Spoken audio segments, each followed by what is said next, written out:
FDA bans red dye number 3 from food, drinks, and ingested drugs in the U.S. The U.S. Food and Drug Administration has banned the use of red dye number 3 in food, beverages, and ingested drugs, more than 30 years after scientists discovered links to cancer in animals, the agency announced Wednesday. A synthetic color additive made from petroleum and chemically known as erythrocene, red dye number 3 is used to give foods and beverages a bright cherry red color. The move acts on a November 2022 petition submitted by multiple advocacy organizations and individuals, including the Center for Science in the Public Interest and the Environmental Working Group, which cited links to cancer. The decision by the federal agency also follows in the footsteps of California, whose government banned the additive in October 2023.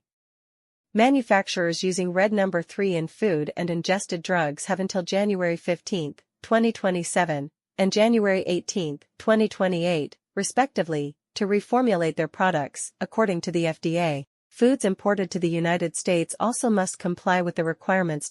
Today's action by FDA is long overdue, is a small step in the right direction, and hopefully signals a renewed effort by FDA to do its job despite the many barriers the food industry places in its way, said Dr. Gerald Monde, adjunct professor of nutrition at the Harvard University Th Chan School of Public Health, via email.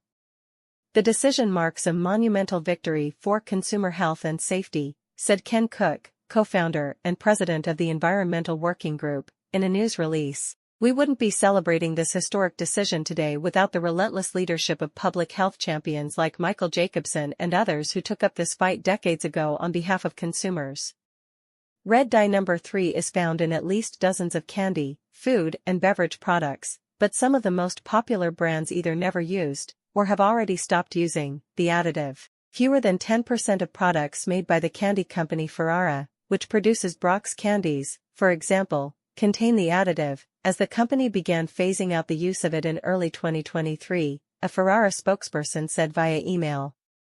Just Born, the company behind Peeps, stopped using red dye number 3 in its production after Easter of 2024, according to a spokesperson. Some companies instead utilize red dye number 40, which has been considered a healthier alternative as it hasn't been as extensively associated with cancer in animals. However, California also banned red no. 40 from foods and drinks sold in public schools in September, due to concerns over links to behavioral and attention difficulties among children. One study found a potential link to accelerated immune system tumor growth in mice, and other sources say the dye contains benzene, a known carcinogen.